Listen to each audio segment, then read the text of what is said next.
Hello mes petites soupopistous parsemées d'éclats de chocolat, j'espère que vous allez bien. Je suis absolument ravie et confortablement installée pour vous présenter aujourd'hui une sélection de mes favoris du moment. On va parler de beaucoup de choses qui ne sont pas seulement en lien avec la lecture, il y aura quand même des livres, à la fois pour les plus grands mais aussi pour les enfants. Vous allez avoir du thé, de la papeterie, des séries, des applications pour téléphone, mais aussi quelques bijoux et produits de beauté. Bref, le programme est vaste et large et je vous propose qu'on s'y colle tout de suite. On va ouvrir le bal avec les deux favoris qui sont littéralement à portée de main puisque je les ai sur moi, à commencer par mon collier et ma bague pour lesquels je reçois de nombreux messages à chaque fois que je les montre d'une façon ou d'une autre sur Instagram. Donc c'est le moment de vous révéler d'où ils viennent et je décline toute responsabilité pour le craquage qui va s'en suivre parce que c'est inévitable. On va commencer avec le collier que je porte à l'heure actuelle. Il vient du site français Who We Are que je vous recommande chaudement. Il s'agit du modèle Le Solaire qui est en plaqué or 18 carats de mémoire et depuis que je l'ai, il ne bouge pas. Et ça c'est une constante pour tous les bijoux Who We Are que j'ai,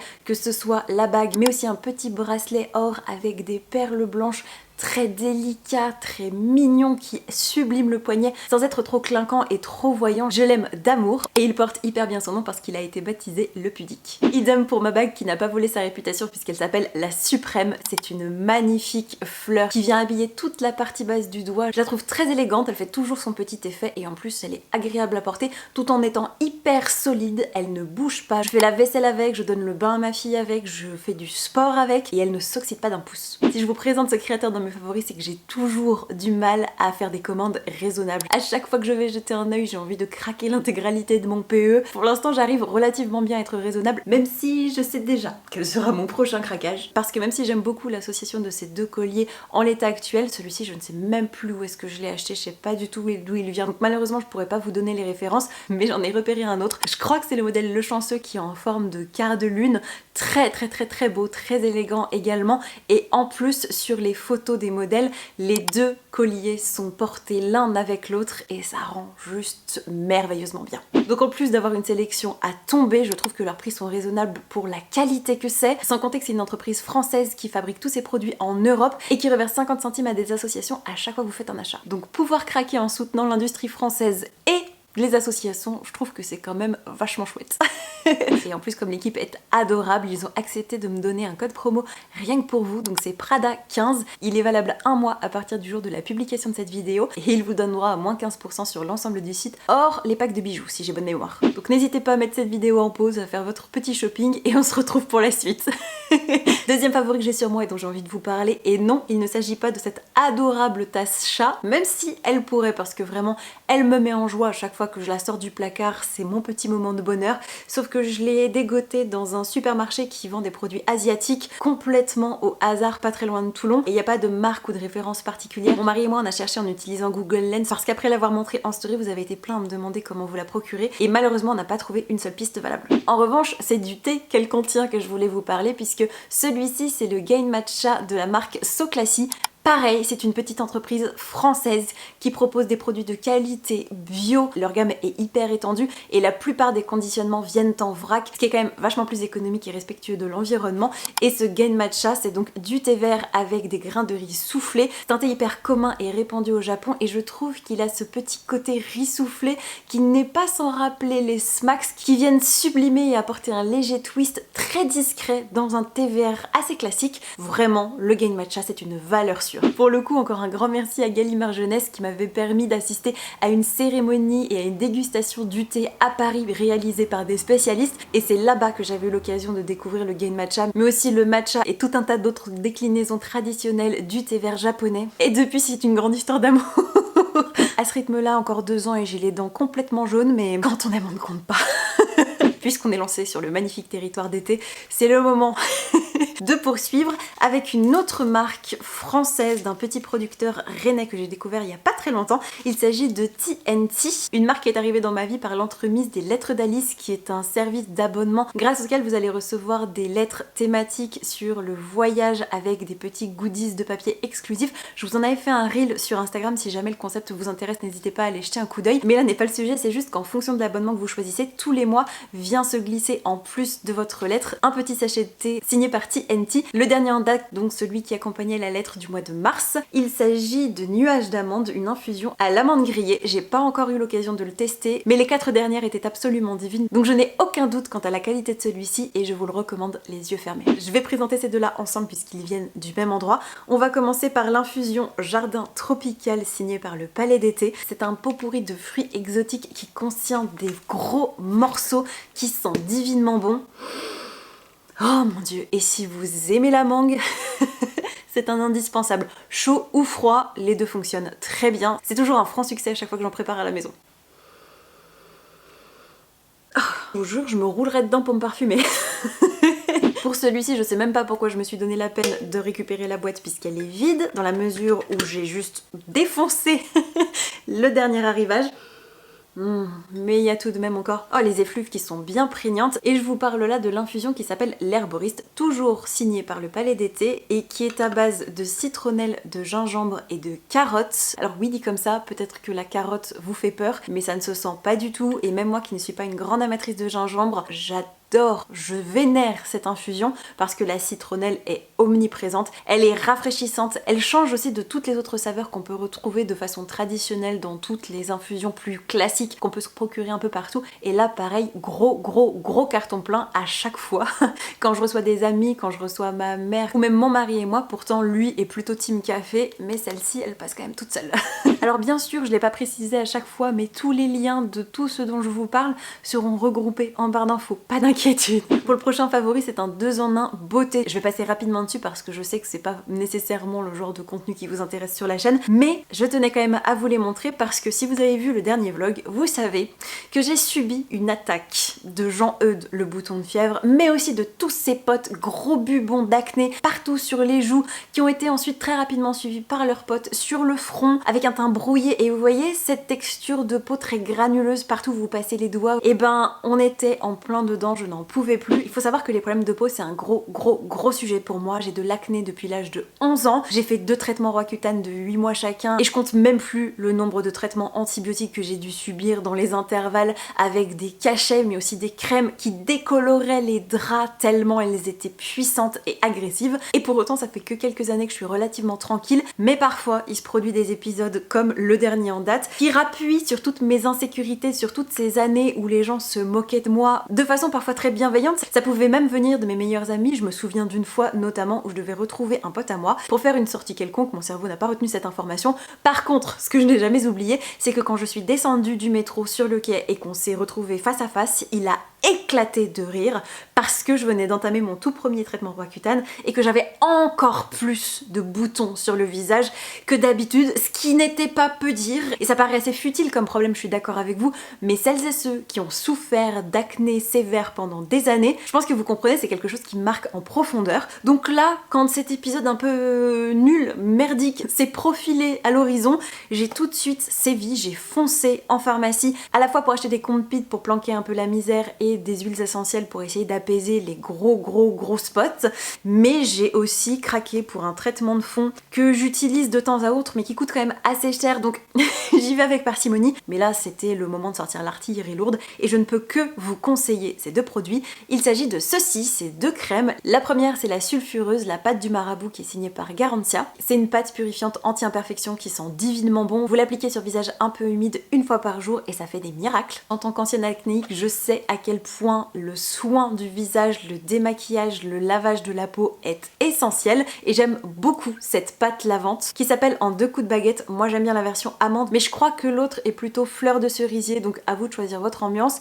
Et là c'est un peu le même principe, tous les soirs vous allez venir la faire mousser sur votre visage en massant avec des gestes circulaires et vous avez une petite chiffonnette que vous allez imbiber d'eau bien chaude, vous allez l'essorer et la passer sur votre visage pour enlever les résidus de crème. C'est un rituel que j'aime beaucoup en plus parce que c'est très délassant le soir d'appliquer cette chaleur, cette vapeur directement sur le visage et pour ne rien gâcher c'est très efficace tout en sentant divinement bon parce que l'odeur de l'amande pour moi c'est toujours un vrai bonheur. Bon, et avec tout ça, si on parlait un peu de papeterie avant d'enchaîner sur les livres, ça vous dit? Non, fausse alerte, arrêtez tout, j'ai quand même un dernier favori plutôt beauté, lifestyle à vous présenter parce que si vous êtes à la recherche d'idées cadeaux très sympas, alors j'ai une piste très sérieuse pour vous, c'est le site Coucou Suzette qui propose des pinces et des barrettes hyper originales. Elles sont de grande qualité. Moi j'ai offert le modèle grosse marguerite à ma tante qui se coiffe toujours de la même façon depuis des années, toujours avec une grosse barrette pour tenir ses immenses cheveux longs qui lui arrivent sous les fesses. Et elle a été ravie du cadeau parce que c'est de bonne qualité, c'est hyper solide, c'est très mignon, original. Et moi je n'ai pas pu m'empêcher de me faire ce petit cadeau. C'est une mini barrette pince corgi. Alors en réalité je pense que je la mettrai plutôt à Mia quand elle sera légèrement plus grande parce que pour l'instant ses cheveux sont trop fins, mais je l'aime d'amour. À chaque fois que je la vois elle me met en joie, elle trône dans mes bibliothèques en attendant de pouvoir ordonner la chevelure de sa future propriétaire. Je l'aime trop, donc coucou Suzette. Allez voir, c'est vraiment une mine de bonne humeur, de joie et de craquage en perspective aussi. Soyez prévenus. Et si vous avez résisté jusque là, peut-être que je vais réussir à faire craquer vos dernières retenues avec une recommandation de papeterie et en particulier une marque qui va vous permettre de faire le plein de magnifiques carnet. Je parle bien sûr de la Maison Fondée. Je la connaissais déjà sans la connaître parce que j'avais fait l'acquisition de 2 modèles signés par leurs soins dans une papeterie que j'aime énormément à Bayonne. J'essaierai de vous retrouver les coordonnées parce que à chaque fois que je vais rendre visite à mes parents et qu'on va à Bayonne, vous pouvez être sûr que j'entraîne toute la famille pour aller fureter dans les rayonnages et je ressors rarement les mains vides. En l'occurrence, j'avais acheté le carnet numéro 26 qui était une collaboration avec l'illustratrice Adélie et je me rends compte que j'en ai un autre de la même gamme mais je suis pas tombée dessus tout à l'heure en ouvrant mon tiroir. Je vais pas ressortir toutes mes affaires, je vous mettrai le visuel mais c'est pareil, c'est une petite femme toute nue avec les fesses qui sortent de l'eau. Alors là c'est parfait si vous cherchez un journal intime pendant la période estivale. Et je m'étais également procuré le 37 qui à la base dans mon esprit devait servir de journal de bord, carnet de grossesse. J'ai rempli une demi-page et je n'y suis jamais retournée mais je l'aime beaucoup et pareil je crois que c'était une collab avec une illustratrice que je connais, ben oui, et que j'adore en plus puisque c'est Clémence Gouy. Je sais pas si vous connaissez son travail mais j'essaierai de vous mettre son compte Instagram ou son portfolio, bref quelque chose dans la barre d'infos pour que vous puissiez jeter un œil parce que elle fait vraiment des choses magnifiques et là ces motifs très antiques m'avaient complètement fait craquer. Et du coup dernièrement j'étais à la recherche d'un nouveau carnet, je me suis souvenue de cela, j'ai retrouvé le nom de la boutique et en furetant sur le site internet, et ben j'en ai pris 2 autres. Donc le numéro 45 qui plaira peut-être un petit peu moins mais j'ai été totalement séduite par ce côté très estival, très romain, ça m'a beaucoup parlé et parce que visiblement j'ai une petite obsession pour les illustrations de femmes toutes nues. J'ai pris le carnet numéro 36 qui est absolument magnifique, très petit et encore vierge, mais celui-ci je sais précisément à quoi je vais l'occuper et c'est vraiment un bonheur pour les yeux. Et parce que quand on aime les livres et la papeterie et les carnets, quel est l'autre éléments qu'on collectionne de façon presque compulsive? Bah les marque-pages pardi. Voilà pourquoi j'utilise ce format de vidéo pour vous rappeler à votre bon souvenir le travail d'une créatrice que j'aime d'amour puisque vous l'aurez remarqué aisément, j'ai quand même beaucoup de marque-pages signés par ses soins. Il s'agit de Magic Shade Sphinx. C'est une boutique tenue par la talentueuse Soraya qui fait tout elle-même les découpages et alors c'est vraiment d'une minutie, d'une précision et d'une délicatesse remarquable à couper le souffle. Elle a des collections thématiques par saison et l'une des dernières en date était consacrée à Anne de Green Gables. Je vous avais d'ailleurs fait un unboxing de tous les éléments qu'elle contenait à l'occasion d'un vlog que je vous remettrai en fiche mais je sais que tout le monde ne regarde pas ce format donc ça aurait été dommage que vous passiez à côté de son travail. Et parce que c'est bientôt le printemps et le règne sans conteste des fleurs, je vous montre ces deux-là qui sont quand même particulièrement splendides. Ceux-là sont beaucoup moins printaniers mais je les aime d'amour. Ce sont des dos de livres reliés, d'inspiration, livres de contes traditionnels, d'aventures et c'est signé par l'Atelier des Marouts dont je vous recommande chaleureusement le shop. Je pense que vous allez vous y perdre avec délice et délectation et que votre carte bleue ne va pas me remercier, une fois n'est pas coutume, mais vous pouvez y aller les yeux fermés, la qualité des illustrations, du papier, de l'impression, tout est là et à chaque fois que j'en glisse un dans un livre pour m'accompagner dans ma lecture en cours, j'ai un petit frisson de satisfaction qui me parcourt les chines. Rien que ça. Bon attendez, je me désaltère un coup parce que... tout cet enthousiasme, ça me donne soif.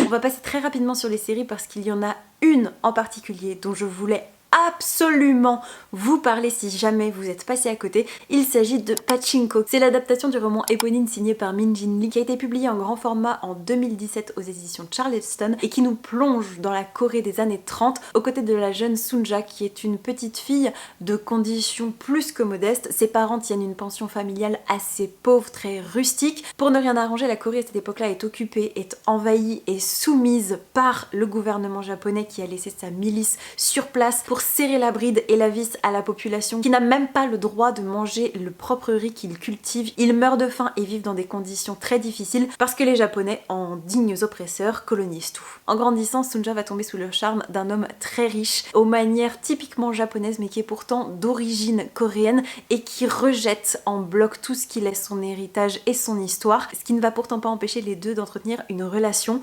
qui va d'ailleurs aboutir à une grossesse dont Sunja ne sait que faire parce que son soupirant refuse d'assumer ses responsabilités et de l'épouser. Oui, parce que le Gus est déjà marié, que sa femme l'attend tranquillement au Japon, mais qu'il s'est bien gardé de le mentionner. Pour la préserver d'un parcours de vie qui s'annonce excessivement difficile et semé d'embûches, un pasteur de passage va proposer à Sunja de l'épouser et de le suivre au Japon pour entamer ensemble une nouvelle vie. Mais laissez-moi vous dire qu'elle n'est pas au bout de ses peines, la pauvre. Vous avez peut-être l'impression que je vous en ai dit beaucoup, et pourtant, la grande force de cette série, c'est les ramifications toujours plus denses, toujours plus complexes, qui se tissent, qui se trament, qui se dévoilent au fur et à mesure, parce que non content de suivre la trajectoire de Sunja à cette époque, on va aussi avoir tout un pan de l'histoire qui se déroule au Japon dans les années 80, dans ces eaux-là en tout cas, puisqu'on va suivre le fils, mais aussi le petit-fils de Sunja. J'ai pleuré quasiment à chaque épisode, l'interprétation des acteurs est exquise et bien dosée parce que parfois j'ai un petit peu de mal avec les dramas ou avec certains films coréens parce que les codes du jeu là-bas sont un poil excessifs à mon goût. Je trouve que tout est trop exagéré et là, à mon humble avis en tout cas, il n'y a rien en trop, rien qui dissonne. C'est magnifique. Idem pour la mise en scène, pour l'image, pour les costumes, pour les décors. J'en ai pris plein les mirettes. Et vous vous doutez bien qu'avec un tel terreau narratif, on ne peut qu'être saisi par l'impact de la guerre, par l'émigration, par les choix de vie, les atavismes familiaux, par l'ambition, par le racisme. Vraiment tout un tas de thèmes et de questionnements métaphysiques, éthiques, historiques et tout un tas d'autres substantifs en hic. Si ça peut vous faire comprendre à quel point je me suis régalée, j'étais investie et à fleur de peau à chaque moment, à chaque instant et je ronge mon frein jusqu'à la saison 2 qui à mon avis n'est pas prête d'arriver, mais je prendrai quoi qu'il en soit mon mal en patience. Détail qui n'a peut-être aucune importance mais le générique est super. Je ne l'ai passé à aucun moment, à chaque épisode, je le regardais, je le savourais et je le trouve assez malin en plus. Et alors, cerise sur la pomponnette, rassurez-vous, ça ne vous spoil pas du tout, il y a une mini galerie de portraits de femmes coréennes qui ont émigré au Japon et qui témoignent face caméra.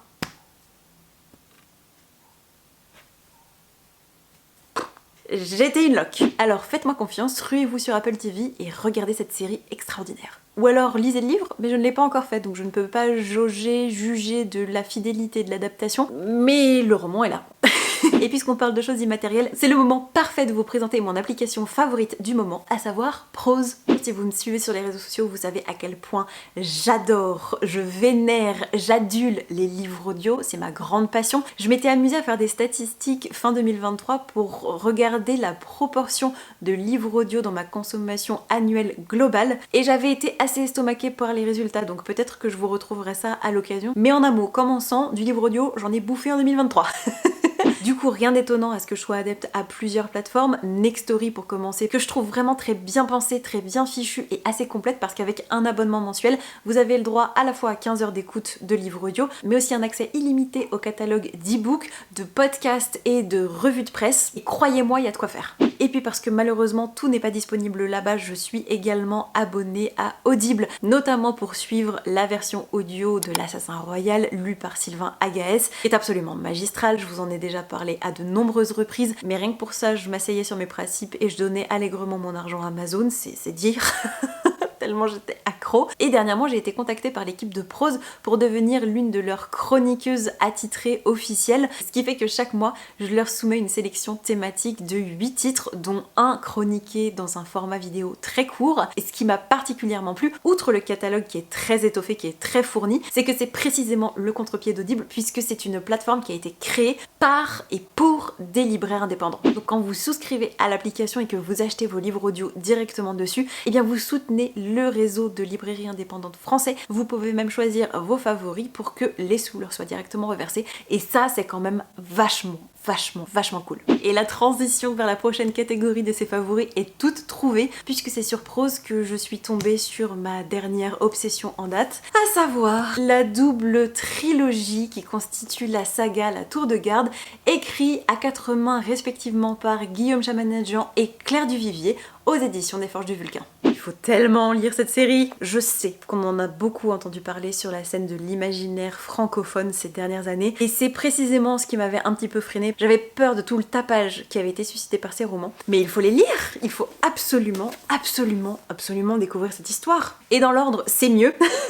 Parce que la particularité, comme je vous le disais, c'est que c'est une saga créée, imaginée, rédigée conjointement par 2 auteuristes, mais pour autant, d'un point de vue chronologique, il ne faut pas commencer par une trilogie et ensuite enchaîner avec la deuxième. Il faut commencer par le premier tome de Capitale du Sud, continuer avec le premier tome de Capitale du Nord, revenir au deuxième tome de Capitale du Sud, et ainsi de suite jusqu'à arriver au dénouement. Vraiment, ne faites pas l'impasse sur l'une ou sur l'autre parce que sinon vous manquez littéralement 50% de l'histoire.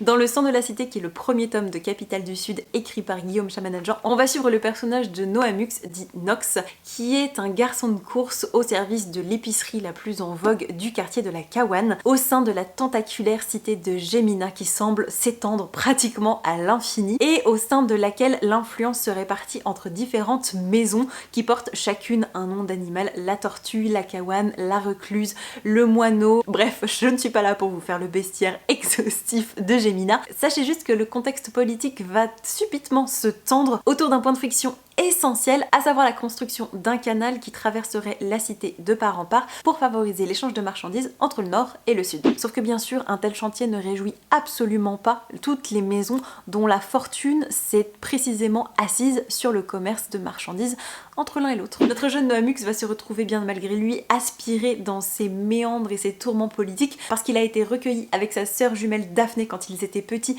par le duc de la Kawan, qui a décidé d'en faire son négociateur, son homme de main, mais aussi son assassin. Et en plus de tous ces jeux de pouvoir, d'influence et de manipulation, vous pouvez saupoudrer par-dessus une touche de fantastique sous la forme d'un univers miroir parallèle dans lequel Nox peut accéder en faisant une forme de pas de côté et au sein duquel frappe une mystérieuse brume meurtrière. Je vous jure que cette saga, c'est du petit lait. J'ai déjà dévoré les 4 premiers opus en version audio et je viens d'entamer le 3e et dernier tome de la saga Capitale du Sud et l'avant-dernier tome de la saga dans son ensemble. Oui d'accord, il faut suivre, mais tout ce que vous avez besoin de retenir, c'est que si vous avez aimé l'univers de Robin Hobb, pour la fine intrication de tous ces enjeux politiques, le tout avec des personnages très bien ficelés, profonds, qui évoluent tout au long de la narration et auxquels on s'accroche très fort, je pense que vous tenez là votre prochaine obsession. Ne me remerciez pas, c'est cadeau. Bon, et sinon mon autre obsession lecture du moment, ce sont les carnets de l'apothicaire.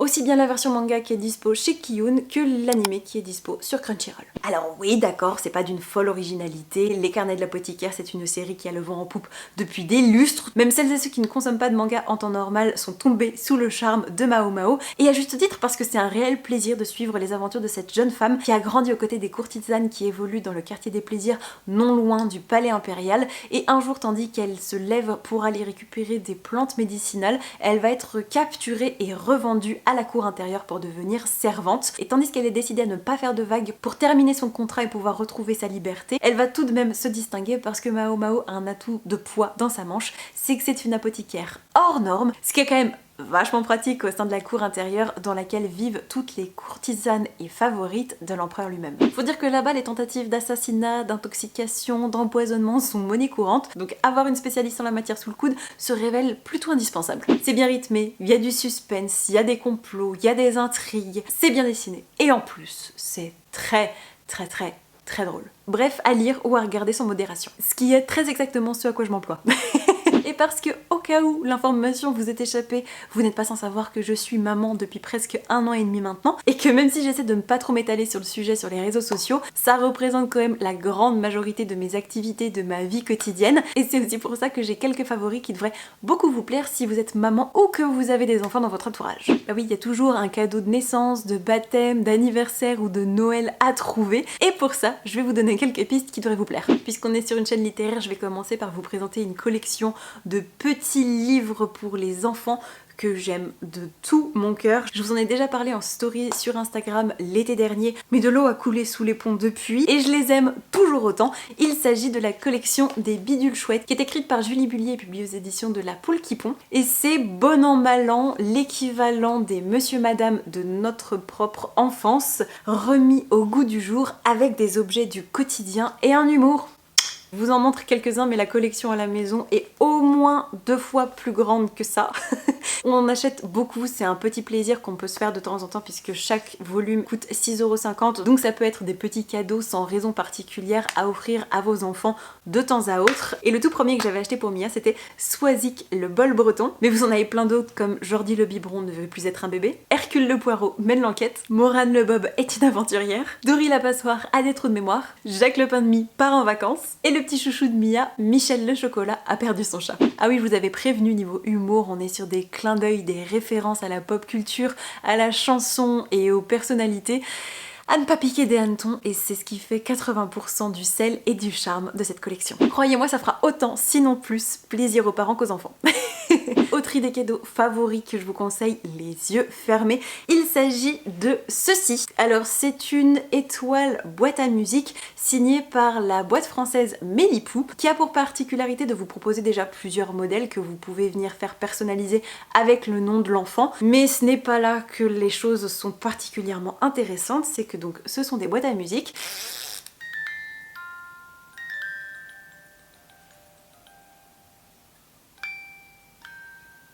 qui sont des références directes à plein d'œuvres de la pop culture. Celle que j'avais achetée peu de temps après la naissance de Mia, c'est donc le générique de Game of Thrones, mais j'en ai offert une à ma filleule pour son baptême avec la musique de Harry Potter.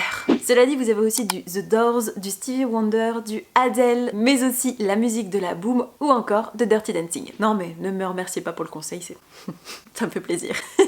Avant-dernier favori, et croyez-moi que si Mia était en capacité de vous en faire la réclame elle-même, elle ne s'en priverait pas parce que c'est son jouet préféré du moment. En même temps, quand je l'ai vu passer, j'ai su que ce serait sa cam, puisque c'est un tableau d'activités consacré aux boutons et différents mécanismes, molettes et autres petites choses à tripoter pour faire de la lumière, parce que ma fille, comme tous les enfants, adore allumer les lumières, adore lancer le lave-vaisselle, la machine à laver, ouvrir les portes, tripoter les fils et les clés. Et là, elle peut faire tout ça en même temps pour allumer des loupiottes, donc autant vous dire que c'est la folie.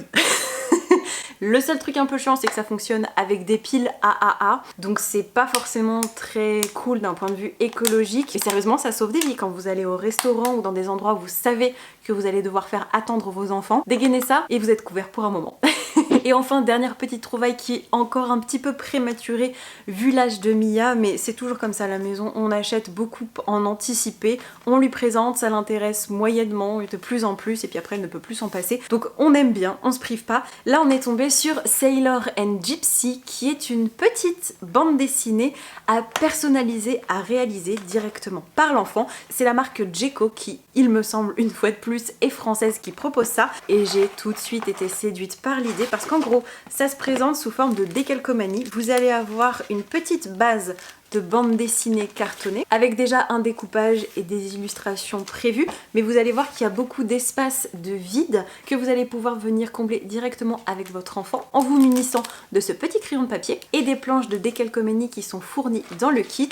L'enfant va choisir les illustrations qu'il ou elle a envie de mettre en avant, les positionner là où bon lui semble directement sur la bande dessinée, et en venant frotter au crayon, le dessin va se transférer directement sur la planche. planche pour que l'enfant crée lui-même, elle-même, sa bande dessinée personnalisée. J'adore l'idée et je suis plus que conquise par les illustrations. Et voilà qui conclut cette vidéo de mes favoris du moment. J'espère vraiment que ça vous a plu. Ça fait très longtemps que je n'en avais pas réalisé. À vrai dire, j'ai pris le temps d'en faire seulement une seule depuis la création de la chaîne. Je vous la remettrai dans le petit si jamais ça vous intéresse parce que j'avais pris un plaisir immense à l'époque à vous parler de papeterie, de jeux vidéo, de séries, de films, bref de tout ce qui m'animait à ce moment-là. Et je crois que globalement, même 3 ans plus tard, je suis toujours plutôt raccord avec tout ce que j'ai dit, donc ça peut vous faire quelques idées supplémentaires. N'hésitez pas non plus, s'il vous plaît, je vous y invite même carrément à partager vos favoris du moment, que ce soit des films, des séries, des jeux vidéo, des romans, des mangas, des expositions, des endroits, peu importe, racontez-nous un peu quels sont vos derniers coups de cœur, ce qui vous remonte le moral et ce qui vous file la pêche en ce moment. Je suis très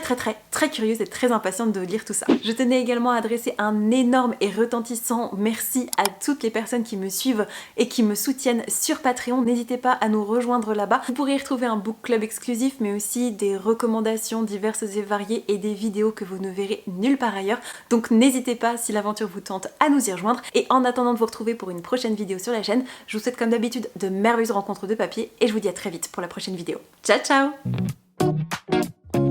You're so wonderful. A star could never shine as bright as you. Shine as bright as you. Even the dark days still see light. Even the birds still sing at night. Every word just comes out right when I'm with you.